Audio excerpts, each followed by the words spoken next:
नाज़रीन खबरें नए अपडेट जे सिलसिले की अॻिते वधाईंदे ख़बर शामिल कंदासीं। मोरो ख़बर शामिल कई थी मोरो सिंध मां जितां सिंधी इल्ताफ़ सुमरो जी रिपोर्ट मुताबिक़ सिंध में डॉक्टर शाहनवाज़ कुंभर जो अदालत खां मथां क़तल मज़हबी इंतहाई पसंदी सिंधु दरिया मां गैर क़ानूनी गैर आइनी नेकाल कैनाल कढण रवादारी मार्च ऐं औरतुनि शाइरनि वकीलनि अदीब ऐं फ़नकारनि मथां पुलिस तशद्दुद ऐं सिंध जे ज़मीननि जे फ़ौजी वलार ख़िलाफ़ जीए सिंध महाज़ ऐं जीए सिंध क़ौमी महाज़ जे मरकज़ी सॾ ते मोरो प्रेस क्लब अॻियां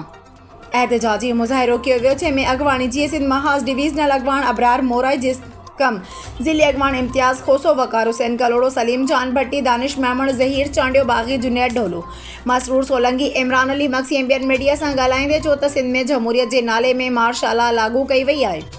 पर अमन मुज़ाहिरीन ते कराची में पुलिस तशद्दुद कयो। क़ौमी अॻवाणनि जे घरनि ते पुलिस चढ़ाए करे चादर ऐं चौदीवारी जो तक़दुस पामाल कयो वियो। सिंधु दरिया मां गैर क़ानूनी गैर आइनी पंजाब कब्ज़ो करे कैनाल कढण ऐं पाणी चोरी करण जो मनसूबो जोड़ियो आहे। कराची में सिंधी माण्हुनि जी दाख़िला ते पाबंदी लागू कई वई आहे। अॻवाणनि उहा घुर कई त डॉक्टर शाहनवाज़ क़तल केस में अदालत जांच थिए ऐं मुज़ाहिरीन ते तशद्दुद कंदड़ पुलिस वारनि ख़िलाफ़ FIR दाख़िल करे केस हलायो, उन्हनि खे कानून मूजिबि सज़ा ॾिनी वञे ऐं पंजाब सिंधु दरिया ते गैर क़ानूनी कब्ज़ो कयो आहे ऐं सिंध जी ज़मीननि ते फ़ौजी वलार कई वई आहे, जेका कंहिं बि सूरत में क़बूल नाहे। कराची जे अंदरि सिंध हुकूमत